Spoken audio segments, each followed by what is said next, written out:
2 కొరింథీ పత్రిక 12వ అధ్యాయం 9వ వచనం.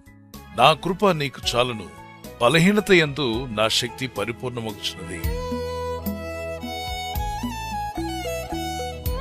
అపోస్తలుడైన పౌలు ఒక విధమైన బాధ వేదనకు గురై ఆ బాధను, ఆ సమస్యను తనలోని తీసివేయమని దేవునిలో ప్రార్థన చేస్తాడు. నాకు కలిగిన ప్రత్యక్షతలు బహు విశేషముగా ఉన్నందున నేను అత్యధికంగా హెచ్చిపోకుండా నిమిత్తము, నాకు శరీరంలో ఒక ముళ్ళు, నేను అత్యధికంగా హెచ్చింపకుండా నిమిత్తము నన్ను నలగొట్టకు సాతాను యొక్క దూతగా ఉంచబడిను. నేను ఒక స్పెషల్, అందరికంటే నేను గొప్పవాడిని అని గర్వం రాకుండా, తను తాను హెచ్చించుకోకుండా, అహంకారంలో తను పడిపోకుండా దేవుడైన ప్రభు తనకు ముళ్ళు పెట్టాడట.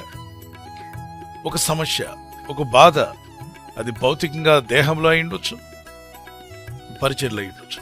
అయితే ఈ బాధ నుండి తను బయటపడడానికి ప్రార్థన చేస్తున్నాడు. దేవుడిచ్చిన జవాబు ఏంటి తెలుసా?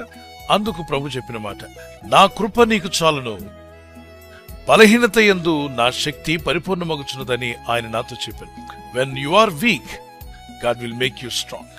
ఒకవేళ నిందలు, బలహీనతలు, ఉపద్రవాలు మీ మీదకి వచ్చినప్పుడు మిమ్మల్ని బలపరిచే ప్రభు కృప మీకు తోడుగా ఉంటుందట. అందుకే అంటున్నాడు, నా కృప నీకు చాలు. నేను ఏదైతే కృప నీకు ఇస్తున్నానో ఆ కృపను బట్టి ఆ నిందలను జయించగలుగుతావు.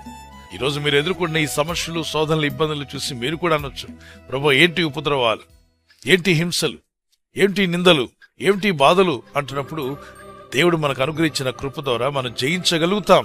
కాబట్టి శోధనలు చూసి ఏదో ముళ్ళుందని, ఏదో సమస్య ఉందని, ఏదో బాధ ఉందని కృంగిపోవద్దు. వాటిని చూసి మొరపెట్టుకుంటూ కన్నీళ్లు కారుస్తూ అక్కడే కూర్చోవద్దు. ముందుకు సాగిపో. ఎప్పుడైతే నువ్వు బలహీనంగా ఉన్నావో గుర్తించాలి, అప్పుడే నిన్ను బలపరిచే దేవుని కృప నీ మీద ఉంటుంది. ఆయన కృప మీ మీద ఉండగా మీరు భయపడాల్సిన అవసరం లేదు. విశ్వసించి ప్రార్థిద్దాం. పరలోకమందున్న మా తండ్రి, ఈ వాగ్దానం ఎత్తి రోజు సమస్యలో ఉన్న నా సహోదర సహోదరుల కొరకు ప్రార్థిస్తున్నాను.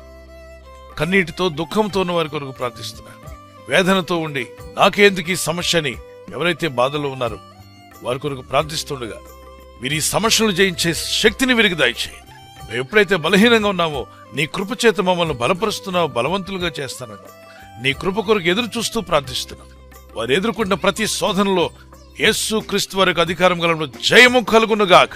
మా ఆత్మీయ యాత్రలో అనుదినము నీ కృపను, నీ దయను తలుచుకుంటూ నిన్ను స్తుతిస్తూ జీవించే కృపను మాకు దయచేయండి. మీ రెక్కల చోటును మమ్మల్ని కాచి కాపాడారు, ఇక ముందు కూడా మమ్మల్ని కాపాడబోతున్నారు. ఈ రాత్రి నెమ్మదితో పండుకొని సురక్షితంగా కాపాడబడినట్లుగా నీ అగ్ని కంచి వేసి మమ్మల్ని కాపాడండి. మీ చిత్తములో కొనసాగే కృప మా అందరికీ దయచేయమని యేసుక్రీస్తు ప్రశస్త నామములో మీరందరికీ చక్కని నిద్ర దయచేసి తెల్లవారు లేచి కృపను మాకిమ్మని క్రీస్తు నామములో అడిగి వేడుకుంటున్నామా పరలోక తండ్రి, ఆమేన్.